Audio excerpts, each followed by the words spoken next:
Nickeil Alexander-Walker just had an insane game against the Los Angeles Clippers, and it was so good that, along with his first career start in a bubble game against the Magic last season, gave him 33 points averaged between his two first career starts, which is the best in NBA history.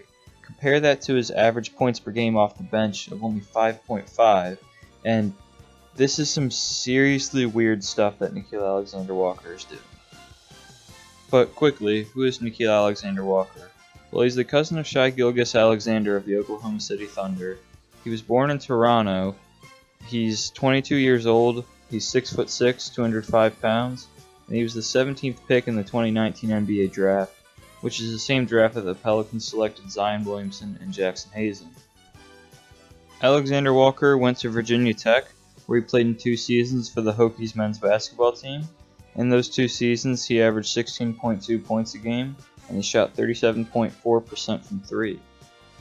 Now let's fast forward to the reason that you're probably watching this video, which was Alexander Walker's January 14th showdown with the Clippers. So in this game, he played 33 minutes, scored 37 points, 8 rebounds, 1 assist, 1 turnover, 65% from the field, 62% from 3. In this game, he took over 26% of New Orleans shots, compared to last season, where he took only 4% of the team's shots. The most surprising part of this game is who he did it against. Up until this point, I figured Nickeil Alexander-Walker as a guy who would just dominate subpar competition. Like, his best games had always come in like the NBA Summer League when he was a rookie, where he just dominated everyone, or like the NBA preseason, teams where the opponent isn't necessarily putting their best guys out there. That's when Nickeil Alexander-Walker shined. And he kind of struggled, especially last season, when he was playing against actual NBA caliber defenses. So, when he went and did this against the Los Angeles Clippers, being guarded primarily by Patrick Beverley and Paul George, and sometimes even Kawhi Leonard, that's what I noticed the most, and that was what was most impressive to me. Many sports writers reporting on this game neglect to mention that the 2 games leading up to January 14th, Nickeil Alexander-Walker shot 36.8% from the field and 12.5% from 3. He was ice cold in 1 game against the Hornets and 1 game against the Thunder. In that game against the Thunder, he missed all of his 5 attempts from 3, including the potential game winner.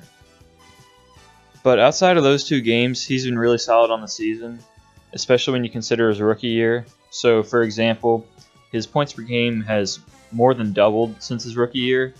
His field goal percentage has gone up almost 12%.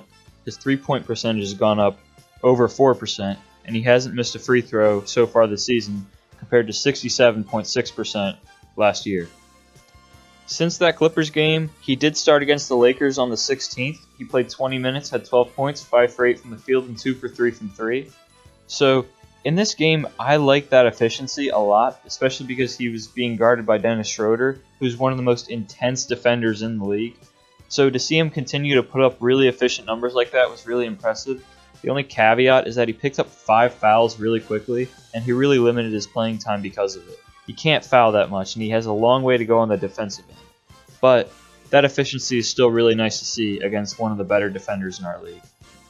So, what are the long-term implications of Nickeil Alexander-Walker potentially developing into a really good young guard? Immediately you have to think about Lonzo Ball, who usually starts over Alexander-Walker, but is currently out with a knee injury. Lonzo has not had a great season so far. He's shooting under 40% from the field and just a tick above 30 from 3.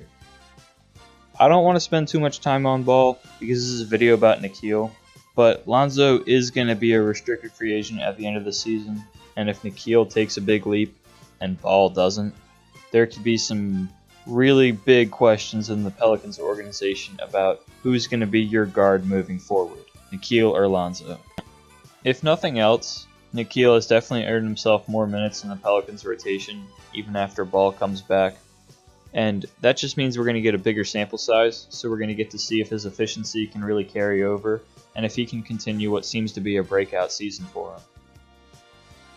But yeah, thank you guys for watching. See you later.